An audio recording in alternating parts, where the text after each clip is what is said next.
Great celebrations there as the Brazilian side are through, beating Inter by 2-0. For more on this, Mario Melchior joins us. We'll hear from Mario in a moment.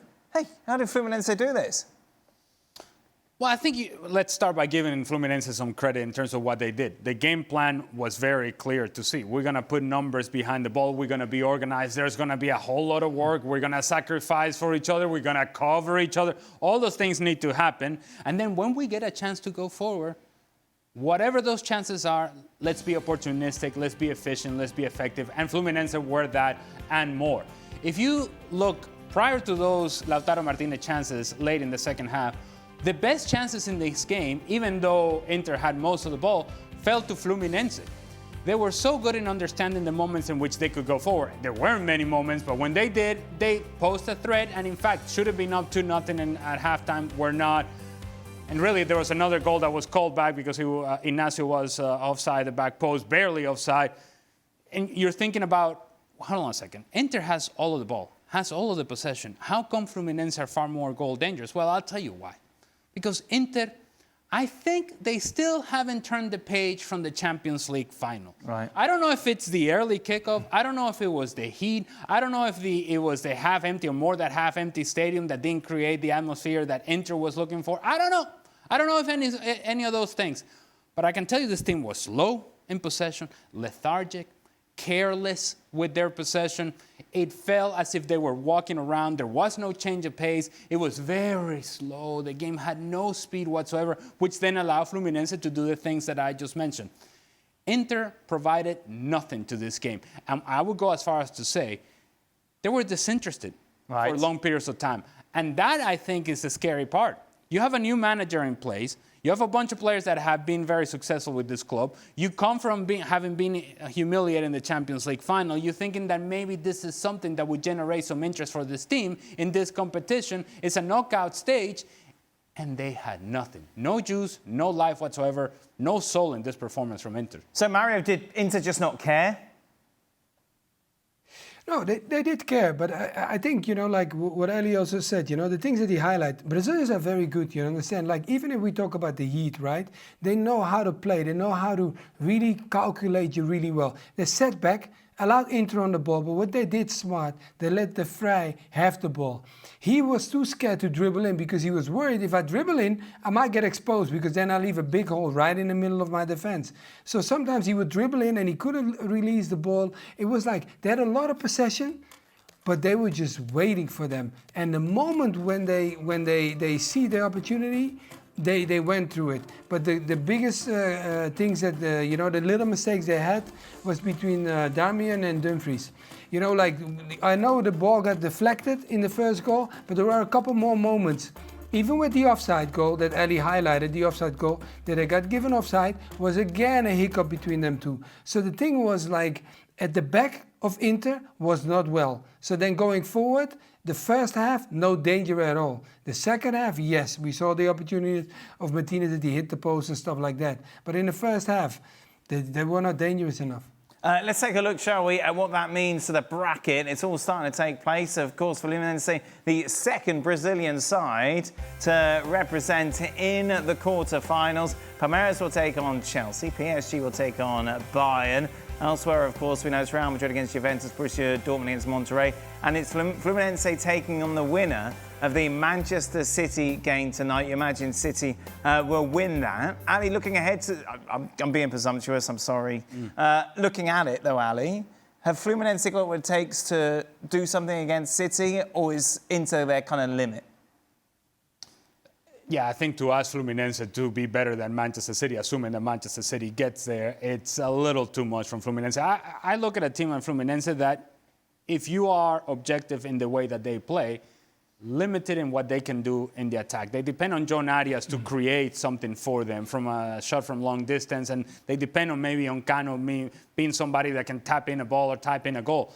But there isn't a whole lot of explosion from Fluminense. And why is that important? Because if you're going to get out on the counter against Manchester City, you need that speed. You need those players that can expose Manchester City and their frailties defensively. But because they don't have that, even if Manchester City were to lose the ball in a bad area, I don't know that Fluminense has enough unless you help them. And that's, I think, what Inter did today.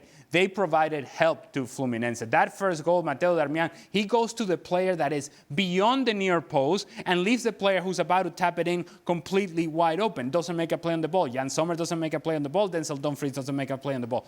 If you give them help, they're good enough to take advantage of those mistakes. I don't think that Manchester City, again, assuming that they go through against Al Hilal, that they will provide Fluminense with the help they need. Well, of course, we're looking back at the Manchester City game on the next edition of ESPN FC. Be sure to join us as we reach the quarter-final stages of the Club World Cup. The criticism of Chelsea, of course, over the last few seasons is their inability to find the back of the net. What they've done is just buy everyone now and hope that somehow it's going to work out in the final third. We've talked a lot, obviously, about the signing of Delap. Well, you can add now Joao Pedro, the latest name of squad members amongst Chelsea. Jamie Gittins, of course, joined as well. These are all according to reports that these are going to be a done deal. Mario is with us. Mark Ogden as well. Mark, what the heck is going on at Chelsea? Listen, it's a strange one, isn't it? We know they signed Delap and they're bringing in Gittins. This one just seems to be a case of, well, Newcastle want him, so let's go and sign him to stop a Premier League rival getting him. There doesn't seem to be any logic to it. It seems to be a case of let's just get as many players as possible and try and find a way to play them. But they must have about 8, 9, 10 forwards right now. And, I think Delap's a decent forward, but I think the rest of them, I'm not too sure they're going to make them any better. For those who haven't seen him play at Brighton, where's his best position? What does he offer, Mark? And is he worth this money? Well, he'll play off the front man. He'll play off the lap or off Nicole Jackson. He'll float around the front line, which a lot of players do these days. He can play on the right and the left, but he likes to play just as the second striker. He's a decent player. He's got a lot about him. He's got a lot of tenacity. He developed Brighton last season. He's got a bit of a hot temper, I guess. So putting him and Jackson together might be a bit of a problem considering the red card he's been collecting recently. But he's a good player, but I don't know if he's the sort of player that will take Chelsea from where they are to where they need to be. But again, it's just a case of signing a player that other clubs want and try to find a way for the coach to fit them in. But he's a decent forward. There's no doubt about that. But again, I'm not quite sure that he's the guy that's going to take them to winning the Premier League, for instance. And that is the problem, isn't it, Mario? If I'm a Chelsea fan watching this, I'm thinking, right, we've brought another attacker who's a 6 or 7 out of 10. Yeah, it makes me question about the situation, like what Mark said. Look, you have a striker already. We talked about Jackson prior to this. You understand that he needed competition. You bring Delap in, and now you have a situation of someone that wasn't even... I don't think this was a long situation on their mind of thinking like, oh, we want to get, Pedro in. Okay, you get a player in that I clearly think that, okay, he's got a call up for Brazil, so he's clearly moving forward. He's very creative. He comes up, he sets people up. So it's not that it's about the ability of the player, but it's about he likes a free role. That's where he, especially the last season for Brighton, that's where he operated more than as a striker. But who else plays there for Chelsea? That's Palmer. That is their main guy. So I'm asking now, okay, are you now backing up players and saying but you don't need to back up. You got a full squad. You got so many players, you understand? I think now you need to focus on who is going to play. You don't need to focus on who's going to add more and more and more, because you're going to clearly dismantle what you already have. So you got to be careful with that. It's interesting, Mario brings up the fact that he's a Brazilian international, and Chelsea fans will be saying, how can you be so negative towards someone who plays for Brazil coming in? But this is a team, by the way, which Richarlison started up front for Brazil of late. That's where they are with regards to their striking power. This doesn't seem to make much sense. That whole list that we just showed there, outside of perhaps Cole Palmer, that description that Mark made of Joao Pedro, you can apply that description to every player on that list. Just about every player on that list fits that same description. A guy that could do this, could do that, could develop into something. There is potential. But we ask ourselves the very same question. Does this signing make Chelsea exponentially and significantly better? And the answer is no, not really. No, kind of, sort of, but not quite. And that's where I think I have the issue with Chelsea is that, look, you want to spend your money? Go ahead. Do so. But instead of banking on 2-3 players' potential, how about you go and get yourself a player that we know is going to produce consistently. And so don't throw 70 here, 55 there. Put all that together and throw 150 at somebody that actually makes sense. Because you already have squad depth, so why are you adding more numbers into the mix? Why are you bringing more players to muddle the conversation once again? And I put myself in the shoes of Enzo Maresca. They're making all these signings, right? And does he have an input? Is he saying, bring me this guy and bring me that guy? Because if he's not, all of that this is doing is complicating his job. He was trying to streamline his team towards the end of last season, and now we're actually, instead of streamlining it, we're making it bigger for players that are not significantly better than the guys that you already had. To your point, Dan, it doesn't make a whole lot of sense. Go on, Mario. Yeah, but Ali, you know what they also do? They have someone on their team, you know, of the squad list. Those are guys that were at Brighton prior to when the new owners came in. They brought the guys over, so the guys are familiar with that team. They've brought in so many players already from that club. And I'm asking myself now, like, they know the background, they know the setup, the way Brighton goes beyond their players. And they got incredible the way they do it, because it's really well worked for that club. But now I have a question, like, you cannot tell me that, you want to tell me now half of the squad of Brighton now has to go to Chelsea? That's the question that a lot of the guys have to answer now, because they have like, 5 or 4 players they took already from them, and some worked out well, and some, you know, you're just waiting and see, and that is not a good thing. Here's the other thing, Dan. All these long-term contracts. You're signing this deal for 7 years. Yep. So you're tying yourself up. If for a squad player, not a guy who's going to start and score a bunch of goals for you, a guy that may start and could score a few goals for you, but not players that are taking you to a different level entirely. And so it just, I don't know exactly what the game plan here is for Chelsea. It's certainly different. We can say that. It's different than what we're used to. Maybe it's going to end up working out in the end, but it doesn't seem like it. And Mark, what are they going to do with everyone? They can't keep everybody, surely. We know they can't. Last season, we know what Maresca did. He got rid of people like Chilwell and Sterling and told them they weren't going to play, and then he played the rest of them in the Conference League. But you can't do that this season. You can't have a Champions League squad and a Premier League squad, because your senior players will want to play in both competitions. So they'll have to move some players on. But, you know, like Ali says, how do you do that when players have got 6, 7, 8 year contracts? And they're doing that to try and get around the PSR, FFP rules by, it's really boring amortization, financial stuff, but that's why they're doing it. They're giving these long contracts. But the situation is you're going to have some players, let's say Cole Palmer, for instance, if he gets fed up or wants to leave Chelsea, he's got 7 years left on his contract. So how do they do it? So there's going to be a situation not far down the line where players are thinking, I need to get away, I need to move, but I'm stuck here because I've got this massive contract on, you know, came on a big fee. So I don't quite know what the end game is. At the minute, it's a way to get around the financial restrictions, but I don't quite know how successful it'll be in the long run to have 30, 40 players on long contracts and a lot of them not playing. And things haven't exactly... I understand they finished season well, Mark, and they qualified for the Champions League and they won the Conference League. But overall, considering the amount of money that Chelsea have spent, this plan hasn't exactly bared much fruit so far. If you compare it to someone like PSG, who've also gone for younger players, but that seems to have worked much better for them. Yeah, you know, and Chelsea aren't very good. I remember seeing the game against Man United towards the end of the season. Chelsea won 1-0, and it was if you didn't know which team was at the top end of the table and which was at the bottom end of the table, you wouldn't know much difference. And Chelsea kind of walking that tightrope. Yes, they won the Conference League, but it's a competition that nobody wants to win because nobody wants to be in it.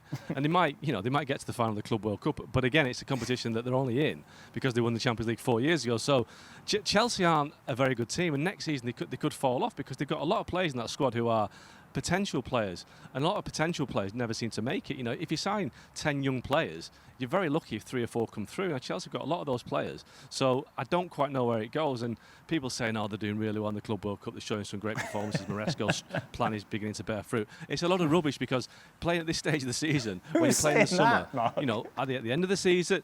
No, the people that are covering Chelsea right now, they're trying to find positives. But the situation is, at the end of the season, at the start of the season, what sort of shape are they going to be when the season gets, 3 or 4 months in? Are they going to be tired? Are they going to start the season well? Are they going to be starting the season off the pace because they're going to take 2 or 3 weeks off in the summer? You can't judge Chelsea on what they're doing right now. So there's a lot of questions to be asked about Chelsea. And like I said, last season they weren't very convincing at all. So that Champions League finish was a fortuitous one because of the way it ended with 5 teams getting the Champions League. But I wouldn't be convinced by Chelsea next season at all.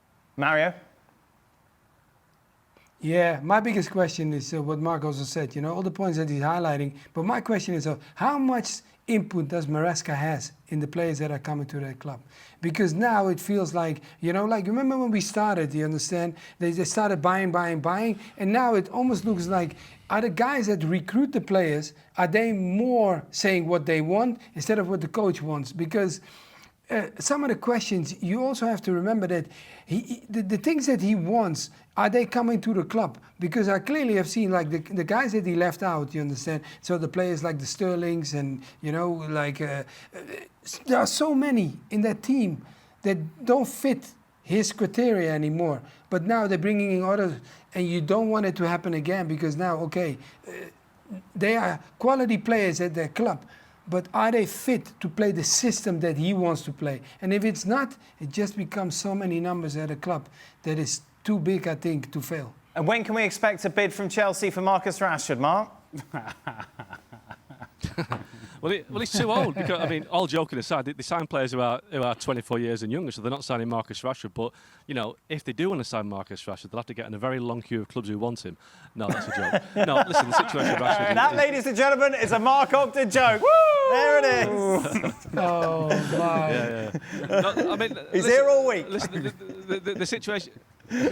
after 2 weeks, yeah. The situation with Rashford is that he'll be back at Man United next week because obviously Aston Villa didn't want to take him on permanently. We knew that was going to happen, but they confirmed that this week that they won't trigger the £40 million deal to sign him. Why would they? He scored, I think, 2 Premier League goals. So the reality is that he'll be back at Man United next week, pre-season training. Now the question we don't have an answer to yet is, will he be allowed to train with the first team? Will Ruben Amorim have him with the squad, or will he be cast aside and forced to train with the kids and say, you're not coming on the summer tour? I think it's going to be the latter. I don't think Amorim wants him around the squad. So you're going to have this long, drawn-out situation whereby United want to get rid of him, he wants to leave, but there's nobody that really wants him because he's on massive money, 3 years left on a contract worth over £300,000 a week. He's not earning it. There was a lot of, again, kind of positive spin on his performances for Aston Villa. He scored 2 goals against Preston and 2 in the Premier League. That was it. That's all he did in 6 months. So United's going to find it difficult. Now, he wants to go to Barcelona. There is interest from Barcelona, surprisingly enough. But I don't see that happening very quickly. That might be a situation that happens at the end of August, because why would you make a rush to sign Marcus Rashford now? I think the reality is with Rashford, if you're a club that's looking at him, you'll think, let's see how desperate United get at the end of the window to get rid of him. I think he's going to be there for a while, and while he's there, we're going to have this saga whereby the team will be on tour in the US playing the Premier League trophy, and Marcus Rashford might be playing pre-season friendlies with the reserves in non-league grounds in England. It's going to be tough for United and for Rashford. Oggy, thank you very much. Oggy, you're off to the Xavi Alonso press conference. You've got any exciting questions to ask him? I'm asking if he feels a bit hot and bothered by the weather. Everyone seems to be at the moment, don't they? Well, groundbreaking stuff. Thank you as always, Mark Ogden. Just a reminder, a bonus, no Gab Marcotti on the Capitals podcast. She'll also be there. Everybody gets to Stuart Robson, who will be in this studio on Thursday. Speaking of hot and bothered. The US men's national team are through to the semi-finals of the Gold Cup in dramatic fashion, beating Costa Rica on penalties on Sunday night, advancing 4-3. Here is their coach, Mauricio Pochettino. I'm so happy to play for them. They showed today great character.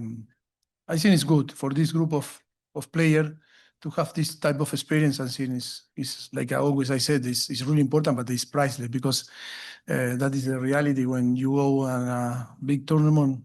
That thing can happen, and it's important that they start to build the experience together. We show great character to, we miss a penalty, we get the penalty, we miss a penalty, and then the team keep going and keep believing in the way to play. Mario is with us, but we welcome in former US international Hercules Gomez joins the show. So, Herc, Was this a night of great character from the US or a night where they very much avoided a banana skin?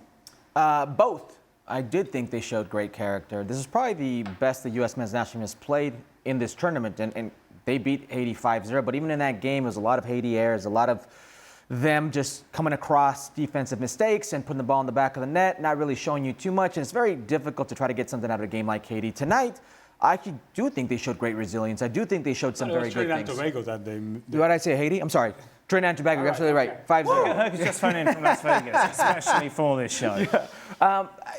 Listen, it looks like it. Listen, they go down a goal, not great defensive play, lapse of judgment, and this version of this team usually buckles. Right. They succumb to the pressure of a very gritty defensive Costa Rican team, and they find a way back in. They miss a penalty kick, they find a way back in. After halftime, something was said, it looked like it was good resolve, they find a way to score a goal, and they're all on top of Costa Rica. Costa Rica finds another way, defensive mishap again by the U.S. men's national team, and they find another way. And this had all the makings of Costa Rica takes this in penalty kicks. Keylor Navas will be the hero in penalty kicks. They're going to let this slip away. And yet they managed to find a way to edge it out. I think this team in the past loses this game. This team in the past finds a way just to let it slip away. They didn't. There were good things in this game, yes, but still, it's the same things over and over again. You can argue this is a BC team here for the U.S. men's national team at this Gold Cup, but even those players, they're being given an opportunity. You're Max Arfston. You can't blindly go into a tackle the way you do. So BC team, but have you found your A goalkeeper in Matt Freese? Because this was a lot of talk, wasn't it, going to this tournament? Oh. Where have all the good goalkeepers gone? Who is going to be That's the thing. That's the thing, saviour? Dan. Is he going to start in the World Cup next year? That's the thing, Dan. If you saw Matt Freese in this depth chart before the tournament started, he's easily the 4th, 5th best goalkeeper. Okay. What's on the list? You would have said Give me the Matt list. Turner. You would have said Patrick Schulte. Right, You not would have playing. said, right. You would have said the guys who aren't there. There's a few guys who dropped out, and then there would have came in a Matt Freese. And then if you go back to the Haiti game, you were saying there's no way Matt Freese is your starting goalkeeper in the 2026 World Cup. Look what he just gave up. Look at the ball he just gave up and the goal Haiti just scored. And yet yesterday, in typical American goalkeeping fashion, finds a way to be the protagonist, finds a way to be a hero. And in penalty kicks, absolutely stood out. And his counterpart was Keylor Navas. And yet you come away, Matt Freese was the man in the penalty kick shootout. So is there a possibility you found a goalkeeper? Maybe. Goalkeepers are different. Goalkeepers is the hot hand. It's who comes in the best form. I think it's a little different here. Matt Turner left that door open, and now Matt Freese and other goalkeepers may be coming through it. Mario, you watched this. Would you like to say anything about it? No, Okay, go I on. saw the way you talked about but no, I watched the game. Yeah, of course. Come on, I would never talk about the game if I didn't watch it. No, for me the key thing is that how they fought back. You understand? It was, of course, it was up and down. But I think as a squad, sometimes like when they were, like when you were down and trying to get in the game, I could see them trying. You understand? Try to break the lines open. But the key thing for me was. Pulling it all the way, you understand? Of course, a dumper came in the second half. When you're leading and they feel like the comfort zone and then they let them come back right before the end. But then, everybody talks about the goalkeeper because clearly I wasn't even introduced to him the way he introduced himself. You understand? I think sometimes when you have a coach and the coach has his key players and the players that are so important for that squad and they are not there, this is your moment to shine. And this is your moment to win over whatever he's thinking about. You can now reset that. And in this game, I think a lot of the guys at least created some trust in the manager and saying like, listen, I can fight back. I can handle the pressure of penalties. And I can make sure that we stick to the belief that we can beat them. And I think that is what America did as a team. And I think Pochettino now, you try to get in his hand and making sure you play. And what Tillman did, you miss a penalty, and then later on you take one and you score it. I always have to give people credit who do that because they are cold as ice to be able to step up and do it again. Well, Pochettino mentioned the word character, and it's something that you asked initially to Hercules. And while I can understand character, I also think that there's growth, and it's what you want to see from a young team, and a team that, to Hercules' point, most of these players, and we've discussed this time and time again, will not be around for the World Cup. So you want to see growth from these players so that they can actually raise their hands and say, yeah, I can be an answer. In the case of Max Armstrong, gives up a silly penalty in the first half. Yeah. Silly, unnecessary. But then he scores a goal. So there is immediate growth within the game. In the case of Matt Freese, gives us a silly goal. Silly in the last match against Haiti. And then you see him in the penalty kick shootout. So there is growth. The Malik Tillman situation that Mario just mentioned there. You missed a penalty in a knockout stage. And then come penalty kick shootout, you're taking a penalty. Freeman, 20-year-old kid. Wins it. Yeah. I'm looking around as to who's going to take a penalty for this team. And Freeman? Yeah, this kid. And cool as he can be, takes on the responsibility and scores his penalty. So you're seeing growth. That's the positive. But you cannot analyze this match and also point out the fact that Alonso Martinez for Costa Rica could have won this game when he hits the post in the 80-something minute. And there was no Matt Freese getting to that ball. There wasn't even a courtesy dive. He was just frozen. He's looking at it. If that ball goes in, we're having a different discussion. Why do I bring this up? The margin right now for this United States national team is so small, to the point that when we were having Fútbol Americas last week and we were making picks in terms of this game, some guy, I'm not going to point the finger, somebody was not picking the United States to win this game. There you go. I doubt, though, many were picking Guatemala to win their game either. Goodness me. Beating Canada, of course, on a penalty to set up Wednesday's clash in St. Louis. St. Louis. St. Louis down on Wednesday. Herc will be going to that game. Jesse Marsh with a bit of egg on his face? Oh, massively. Jesse Marsh is the same character that before the tournament started went out of his way to take shots at the U.S. men's national team, the U.S. Soccer Federation, Mauricio Pochettino, saying, hey, nobody on this side called me and said I'm too tired. Nobody here said I don't want to go. We got everybody here. We're doing this. And then last night, they lose in spectacular fashion in Guatemala, a very good Guatemalan team that took advantage of the situation with the red card, with a very good Guatemalan crowd. And what does Jesse Marsh say? Instead of giving Guatemala their flowers, their credit, well, half our team was missing. Right. What do you mean half your team was missing? You just went out your way to take shots at the U.S. men's national team at the U.S. Soccer Federation, and now that you lose, oh, we were missing Bombito, we were missing Estaquia, we were missing, Alfonso Davis at the ACL. Take the loss. Take it on the chin. Give Guatemala their flowers. This is another moment of Canada coming up short, a very good Canadian team coming up short. They did it in the World Cup. They did it in the Nations League not too long ago, and now again at the Gold Cup. And that first half was not respectable whatsoever. To the point to where I think Inter Miami has to be very appreciative and thankful to PSG and Luis Enrique in that they took players off the field, took a different approach in the second half.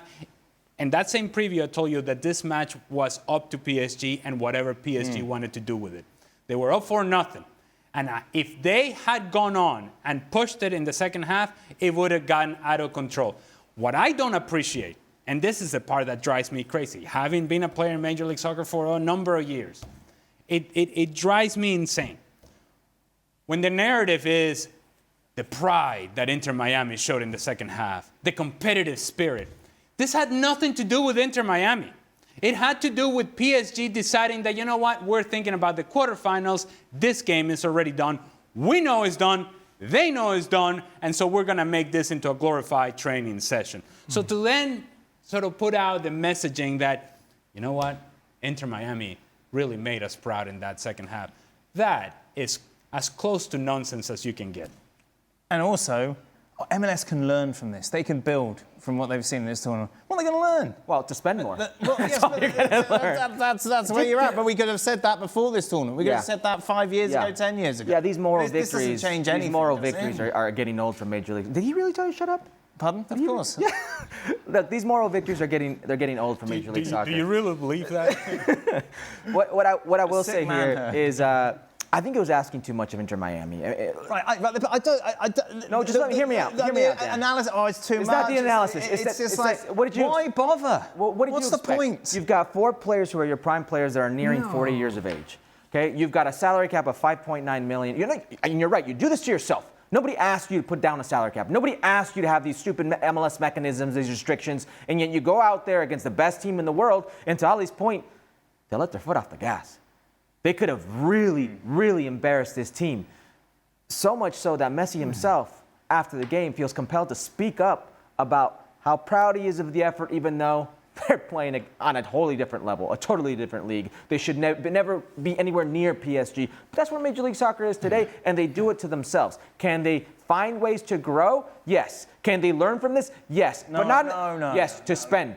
But they're not going to. Maybe this type of moral victory makes them realize, hey, in the group phase, we were able to do enough, but if we really want to take it to the next level, in the group you have stage, to we're up spend. against teams that weren't caring as much when it came to No, it's matches. not caring as much. Look, you're up against a Portuguese giant, an African giant, you're up against a Brazilian giant, and you did very well. But when you're up against a legit team, a tournament favorite, you're not even in the same battlefield. That's the lesson here. But then how do you explain everybody else's performances from MLS as well? Well, that's different. It's not an anomaly, is it? Well, Inter Miami made it to the round of 16, and that is being saluted as something that they should be proud of. As Ali said, brave. I'm not going to sit here and try to defend Major League Soccer, but Seattle was in a very complicated group, and LAFC got here in a playoff and didn't have a home game to begin with. The thing is, none of this is a surprise. No. None of this is a surprise. But why should it be a surprise? No, exactly. So that's fine. MLS is there, Champions League is there or whatever, and that's where it is. That's where everybody lives. So I don't know why we need to bring everything together in this world. Well, what do you mean why? Why do we have to compare apples and oranges? You would have said that with the Brazilian teams. Look at the Brazilian teams right now, the rest of Europe. Brazilian teams just beat Inter. That's what I'm saying. That's what I'm saying. But Inter you have Alexis McAllister right now saying that the South Americans can't compete, and here they are competing. I don't care what they're saying, Herc. And what I'm saying is that this is a glorified Champions League contest now. No, I don't believe so. What do you mean, no? Why? No, because it's not a Champions League contest. Right, who's left? Who's left? 6 Champions League sides and 2 Brazilians. And 2 Brazilians, Yeah. yes? So where are we at? So why can't the Brazilians, why can't South America say, hey, we can compete as well? Because they can't. When the majority of European teams are littered with South Americans. Because they can't compete. They are competing. They are in top gear. No, but then, no. Dan, you cannot say that. No, what I'm saying, Mario, is these Brazilian teams are in top gear, trying their absolute best, putting in 100% every single time. You cannot say the same about these European sides. So already it's a different level. And Brazilian teams have been fantastic and they've exceeded all expectations. But are we really going to expect a Brazilian side to go on and win this? Are we expecting a Brazilian side to make it through to the final? Brazilian teams have already won the Club World Cup. but multiple times. But you want to play against each other too. Okay, but I understand that. But football is not based on that. Why do you want to take away the right for them to compete? No. I'm not taking the right away. I'm just saying that this is where this tournament falls short. That we're going to end up with 6 UEFA sides in the knockout stages with 2 Brazilian sides, and that is why it's difficult to get excited about it, because we already have a Champions League. So if you have more European teams in the knockout rounds than South American in the World Cup, you want to duet the World Cup as well? I don't know what that means. Well, because you're saying if the best football is played in Europe, then it should just be the Euros, not the World Cup. That isn't. That's what you're saying right now with the Champions League. Isn't what I'm saying at all, because the best players in the world play in Europe. And that's fine. That's not an argument. That is what's happening. So it can be no surprise that European teams are dominating this competition. But why would it be a surprise for you? That's what I don't understand. You still can compete. If a European team wins this tournament, that's not going to be a massive surprise. So why have it? What do you mean? Why go for all this faff? What do you mean, why go through all this stuff? Ali, help them, man. Because this is crazy. Guys, listen, football is very simple. Sometimes you have to compete with the ones that are either better than you, so you understand your level where you are. I understand what you say, Dan, that we can call that and say, like, okay, the tournament this, or this one's is better part, or that one is a better part. It doesn't matter. When you are a young boy, and you develop your skill, you also want to compete with everybody. When you get older, you want to do the same. So I went to, for example, play in Mexico. It's a totally different league, but it doesn't matter, because what the key factor is, your development comes from competing with people that are playing a different type of football that you are used to, and that makes you a better player. I understand that some teams, like sometimes you might say in advance that they might not, they compete with them and you might not succeed or get to a certain level because you know that they are facing a team that are better than them. But how are you going to become better if you never face against a team that is great. And that's what happened to Miami. They have great players. Okay, we can talk about, arguably one of the best players in the world, you understand, and he's at a certain age. But still, or a Suarez or anybody. But what the key factor is in this game, you still have to compete to see where your level is. Because watching on TV or playing computer games is not the same while you're putting your sweat out there and compete against them. And now I know what level I am, so now I can make a choice, including for the ones that did it. Okay, for a Messi and all them, it's not important because they already did that. But I'm talking about the ones, the American young boys that are here now. Now they know the level where they are, and now they know what they need to be done in their career to get to the level where they want to go. I played for a national team for nearly a decade in which most of the games we played were against superior opposition. And you can argue that a lot of those times we perhaps did not belong on the same field with teams like old school Brazil, old school Argentina. But man, we competed. And we gave everything we had, and I can guarantee you, I cannot speak about everybody else, but Hercules was my teammate. He would know that when it came to competition, I was there every single day. So I'm all for competition. Even if I knew that we could bring our best game and still wasn't enough to beat Brazil or to beat Argentina, but I was willing to compete.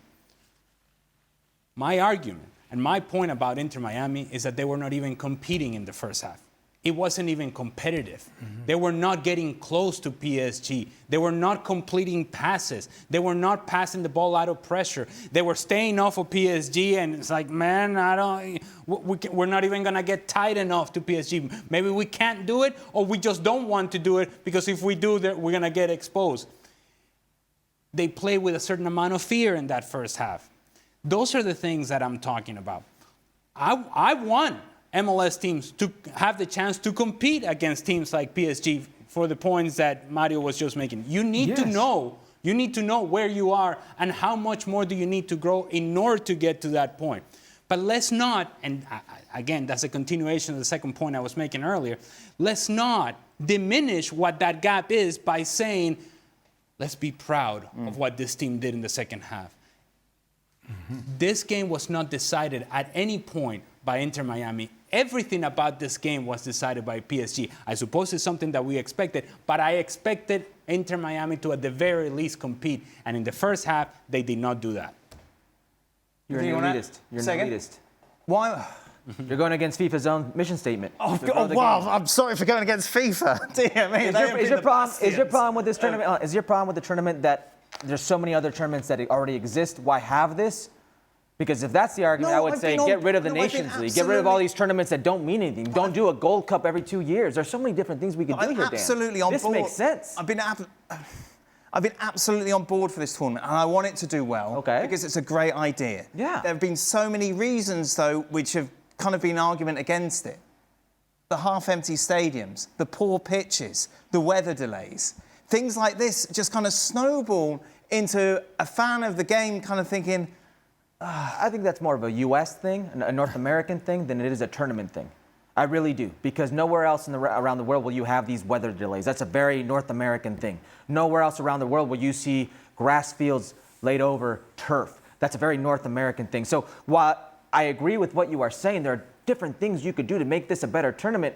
I can't for the life of me find a reason to say this tournament has not been a success. I mean, you have two teams. Oh, Herc, man. You've had over 1 million empty seats in the group No, don't stages. go with the statistics that you see. Talk about what you've seen at the beaches in Miami. Talk about what you've seen while these Boca and River, those fans. Brilliant. Absolutely. And they're out of the group phase. Absolutely. The Egyptian fans, the Japanese fans. Brilliant. Absolutely brilliant. There's so many good things to talk about. Now we're at the nitty-gritty stages. What makes you want to watch this Club World Cup now? What makes you want to see? Yes, the elite. PSG against Bayern again. What makes me want to see that? I want to see if these Brazilian teams can still make a run. And when they do get there, I want to see what this is like. I want to see what Real Madrid under Xabi Alonso is going to be. I want to see. This is what you got to stop thinking about this as a preseason.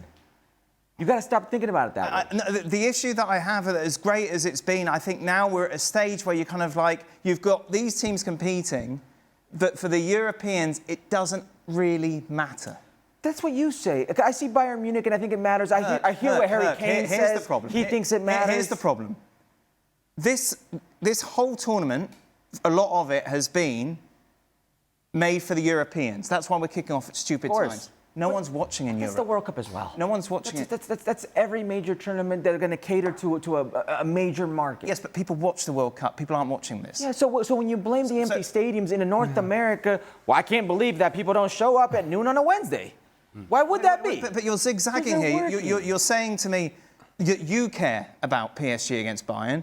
PSG against Bayern fans don't care against PSG Bayern. That's the problem. Well, that's the issue. Well, that's a perception problem. Well, it's not a perception. It's a. Yes. If I could ring 100 people in England right now and say, "Have you been watching the That's a World Cup?" perception problem because back there they think this doesn't matter. They think that there's empty seats all the time. And then when you speak to people here who are in those cities, you're like, right, what's going on? No, but here's. Look, we could go around in circles. Chelsea in a pre-season sells out every single stadium. Chelsea in the Club World Cup doesn't. Well, I don't know about that.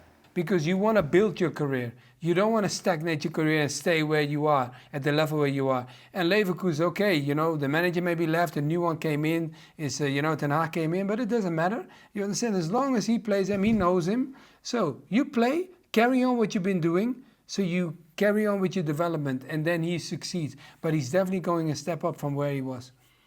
Anything to add? I would just say that Malik Tillman, we started this conversation regarding players in the United States men's national team who have actually said, I can be an answer for you. I can be an option for you. He's been one of the few guys from this team of Mauricio Pochettino that has actually taken a step forward and that can have an important role in next year's World Cup.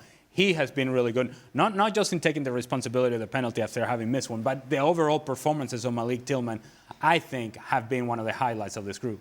Yeah, I would add his growth at the club level has been tremendous. Rangers, he does very well. 2 seasons at PSV, he does very well. He's one of the best players they had last season. My only worry is this Leverkusen, Erik ten Hag's Leverkusen, not Xabi Alonso, and what he could potentially be as what many people would, I think you shouldn't call it a Florian Wirtz replacement, but we'll see as the guy who's replacing Florian Wirtz. And that to me is a scary thing for Malik Tillman, but he's grown at the club level everywhere he's been. Meanwhile, we've of course got one big Oviedo fan on the panel. That is Sidlow, the saviour of the club. We could soon maybe have another as well, because Solomon Rondon, the Venezuelan striker, could be making his way to La Liga, Ali. Vamos, Venezuela! Oh, man. Yeah, we're going to have another fan for Real Oviedo. That's going to be right here, sitting on this seat. It'll be me. Salomon Rondon, for 25 minutes. He was outstanding in this tournament. Yeah. Against Real Madrid. It lasted 25 minutes, and then Pachuca disappeared, and then his legs disappeared. But in the role that he would play for Real Oviedo, and given what Oviedo would be against most teams in La Liga, I think Salomon Rondon is a natural fit in this particular picture. Hold up play, strong, throw his body around, will draw some fouls, will score a goal here and there, and is the sort of player that you need if you're Oviedo in order to score that important goal that may keep you in La Liga next year. Jose Salomon Rondon, that's my guy. If I just add real quickly, that Leon, who was kicked out of the Club World Cup because they had multi-ownership, well, that's the same ownership right there. Real Oviedo, Pachuca, Leon is the same ownership, so he's moving from in-house. But I agree, he's a very valuable piece, and you mentioned all those things, he's a goal scorer. The man can score some goals. It's very old. Just a reminder. What? Oh, man. No, Sebi's here? What? Oh, what a lineup. Football Americas. Look at that back four. Indeed. I don't like our right back. Real Madrid are taking on Juventus, meanwhile, of course, in the knockout stages of the Club World Cup. You may be thinking, damn, why did you drag out that argument with Herc? It went on and on and on. I did. I was like, yes, I know, we're waiting for this interview from Weston McKennie. We're preparing for the match how we prepare a lot of other games. We watch video, we analyze, we see what weaknesses they have, what we can expose, how we can play our game the best. But obviously it's an exciting game, a game that obviously our team don't play very often against a team like Real Madrid. So just excited to go out there and hopefully get the 3 points. Mario, he's excited. Yeah, no, you know why? Because this is exactly what we just talked about a minute ago. This is going to be Real Madrid against Juventus. What happens in this game is going to be, of course, Madrid is the more advanced. Of course, Juventus is the underdog. But what is happening now is the test of two teams where Real Madrid is going to show them what level they are, and Juventus has to compete and trying to make sure how far are we off from getting back to where we used to be. This is what the game is going to be all about. Okay, we all know that they're all going to protect themselves as well. So it's going to be a form of like training, but still, at the end of the day, they both want to win. So that is what we're going to watch. But it's going to be an exciting game because it's two normally on paper, two big teams, regardless of Real Madrid being the top dog. Welcome in then to the latest edition of Extra Time. Mario is here, Ali, and Hercules Gomez joins us as well. I heard you were in Las Vegas last night. I was. Flew in today. Oh, no. I was in Las Vegas yesterday morning. I flew in last night to do Football Americas. Wow, okay. So where did you watch the game? First half in my car, driving. Right. Don't say that out loud. Don't you have a driver? Did no one pick you up? That's what I meant. Right. Should have said. Exactly. Someone pick you up and just shout at you about everything. Exactly. There are reports coming out that Lionel Messi might come back to Europe for a 6-month spell before the 2026 World Cup. Where do you think he should go and why? Hercules? Well, I hope he doesn't go anywhere. It seems fairly convenient that somebody in Messi's camp would leak this, and then Major League Soccer would give it to Fabrizio Romano. Oh. And it seems like both are trying to, one decrease that price, the other one increase that price. I hope he doesn't go anywhere because it's one of these situations where he does leave, it's going to be detrimental to Major League Soccer. But if I were to choose somewhere, I don't know why I keep thinking he and Pep Guardiola just make perfect sense. A city. Right. Yeah. He's very old. He is. Did you see him against PSG? I did. Because I didn't. And did you see the second half against PSG? Oh, that's right.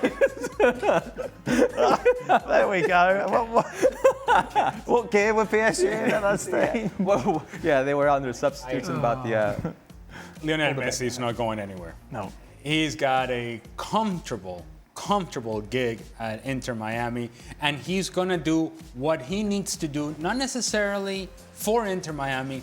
He's going to do what he needs to do for Inter Miami, for himself. In preparation, he knows his body, he knows what he requires, he knows what he needs in preparation to the 26th World Cup. That's what we're going to see from Lionel Messi. And up until that 2026 World Cup, if you're Inter Miami and you're an Inter Miami fan, you should be excited because I think you're going to see, when he decides to play, the best version of Lionel Messi as he builds up his momentum going into the World Cup. What do you reckon, Mario? Wigan? No, come on now. No, but when you talk about a player like that, you understand, with that much experience, football is at a different level now. The time when we were playing, you understand, we were already taking care of certain aspects, but not at the level where football is right now. And a Messi player, what Ali said, I totally agree. He's going to prep himself to be ready for that particular tournament. He did it to the one, like, he didn't just win it, he prepped also for that tournament when he won it. So now coming in, even if this is going to be his last tournament, he doesn't want to go to that tournament and just run around and have jokes around. No, because he's going to, a guy at that level wants to perform and show the world, like, listen, I still got it in me, and I walk around. When I leave the game, I leave it with my head up. And that is what he's all about. And he's walking into a team in Argentina that while they could use Lionel Messi to win games, they don't necessarily need Lionel Messi to win a lot of the games that they play. They'll need him for the magical moments, and that's what Lionel Messi is going to try to provide. Mario, with Napoli reportedly interested in Darwin Núñez and Liverpool exploring striker options, could a swap deal involving Victor Osimhen and Núñez be a realistic solution for both clubs? Osimhen to Liverpool? This is something... Yeah, this is something that we prior had this conversation. We talked about this, you understand, especially also, you know, a lot of people are discussing this because I think it could be an easy option, but I don't know if Napoli their board and the people that make the decision want to make it that comfortable and say like, okay, let's swap him around, because he went to Turkey. That was for me already a shaking, like, regardless, people would say like, oh no, it was a good deal. Yeah, it was a good deal. Okay, maybe it was a good deal, but come on. If Osimhen would have gotten the deal that he got in Turkey and got it in England, I'm not sure if he would have gone to Turkey. So for me, if they can make this deal happen, you didn't have him for one season. Nunes, you understand, he's looking like he's gonna leave the club. Then swap him around, and you know, like maybe he feels more comfortable in playing in Italy, and Osimhen feels good playing at Liverpool. Mario, if you were Eze at Crystal Palace, would you join Arsenal or Spurs? If you Eze, would you Crystal? Arsenal or Spurs? No. Look, I don't like saying it, but I will go to Arsenal, my friend, because this is like, you know, like the way he plays. This is the way he plays football. He's tactically very gifted, very savvy, and that doesn't mean like I also say it because I don't think Spurs could take a player like him, but I think Spurs, regardless if they won that trophy, they still have to build a lot more than Arsenal has to do. So I would go as a player to say like, hey, they're closer to winning the league than Spurs is going to be. So I'm going there. Always Mario supporting Arsenal's cause. You can guarantee that. Shocking. No. That's all right, Mario. That's fine. It's like the things you say off air to me. That's fine. Don't worry. Wow, okay. Hey, I'm wearing blue, my friend. I don't know if you like this color, but I'm wearing blue and I don't have a problem with it. No, I understand. Well, Chelsea, I suppose, have been busier than Arsenal so far. Right then, Herc, which of these field conditions impact your playing ability the most? Temperature, wind, precipitation, or field state? Rain. Field state. Right. So bad field's the worst. Yeah. Right. Yeah. You want me to make it in order? Yes, please. Okay, I would go field state, temperature, wind, precipitation. Rain's fine. Yeah, I don't mind rain. I think sometimes playing in CONCACAF. Snow. You played in this big famous snow game. The Snow Classico, yes, in Denver, Colorado. But scared to play Costa Rica in real conditions. that wasn't even the worst. I mean, if you've ever played in San Pedro Sula under the hot Well, I have. sun, Who hasn't? the grass goes up to your knees, and the fan base is like literally on top of you. It's 4 o'clock. The sun is beating down. That's some harsh weather conditions, but the field, I think, is the most important. Okay. And you get a lot of that in CONCACAF. That's what I would probably think affected me the most. I think all these things are related. Right. And so, because the temperature tends to, and the precipitation obviously tends to affect the field state. If you've ever played in a really cold weather, where you can't feel your feet, and the field underneath you is rock hard, it's incredibly difficult to play the game because you have no feel for the ball. Right. Your feet are frozen, so you have no feel for the ball. It's difficult to play this game when you have no feel for the ball. It's just basic stuff, that's all I'm saying. But all these things are actually connected. You have temperature, you have precipitation, that hurts the feel, and if you add wind to that, then it's an absolute nightmare. I'll echo what Ali is saying about how it's connected. When I was in Seattle, we played a game against Portland on turf, and that turf made it so much hotter. I felt like my feet were melting. I felt like, cleats were melting. It was one of the most difficult games I've ever played in my life, playing on turf in the middle of that sun. It's not an easy thing to do. Mario? Yeah, I played hell. I never forget that day. Moscow away for the Champions League, my friend. I was so young. I came on the field. Toes were frozen. And we come on the field and you could not even walk because some of the parts of the field were hard and slippery. Wow. So you had to wear studs, but also play on rubbers. So it was like a difficult thing. But what I say, like for me, I would say the same what the guy said, you understand? Look, but one of the key things probably, like, I hate the wind. The wind is like, you know, sometimes you can get away with a certain type of field, but the wind is annoying. But then the field will probably speak afterwards, because if the wind, you know, sometimes you play a game, you kick the ball away and it comes straight back at you. That's so annoying. That's not playing football anymore. Got a wind reading. That's annoying, man. Yeah. That is some English wind. That's so bad. This is asking if you had to experience. I imagine you did experience, Herc, in your time, a 2-hour match delay. Yes. What's it like, and what do you do during it? Oh man, you try to stay warm. It was in Tampa. We were playing against Antigua and Barbuda with the U.S. men's national team. We just started warming up, so we're 20 minutes into the warm-up, and they called us back into the dressing room. And it was over 2 hours, and you're sitting in the dressing room, and you have these warm towels on you. You're trying to just keep moving, but not moving enough where you get too tired. It's very difficult. Yeah. And I would imagine it's much more difficult post 30 than if you're 22 years of age. And I was post 30, and it really took me some time to get going once the game started. It's not an easy thing to do at all. For the first 15, 20, maybe even 30 minutes, you're still in game mode. Right. You're still sweating a little bit. You're still high. You're still, I'm excited about this. And after about half an hour that nothing's happening and nothing's about to happen anytime soon, then it ends up actually devolving into, let's play little games inside the locker room. So you end up sitting around the locker room and juggling the ball from one to each other and try to get the ball into a trash can that's at the end of the locker room, not allowing the ball to drop, that sort of thing. Or you play a little bit of soccer tennis.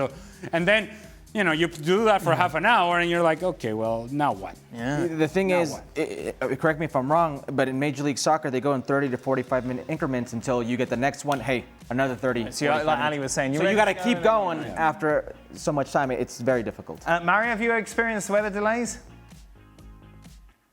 Yeah, I think when I was a pro, I didn't really have it because it doesn't really happen that much. But when I was a younger boy, yeah, I definitely had moments like that. But what Ali said, yeah, we play games in the dressing room because they gotta keep you busy, because if not, you understand, you had a tournament, and it happens at tournaments quite a bit, and then you're standing there, you're annoyed. But when you play the game, you forget about it. It's one English game, and I will not call the name of what it's called, but it's like you have one touch, and if you drop it, after maybe, four mistakes, they flick you on your ear. Oh my God, I'm telling you, Dan. We played that game all the time. Even when I was Chelsea in the first team, we played it. And I learned that game from Dennis Wise, and they will hurt you.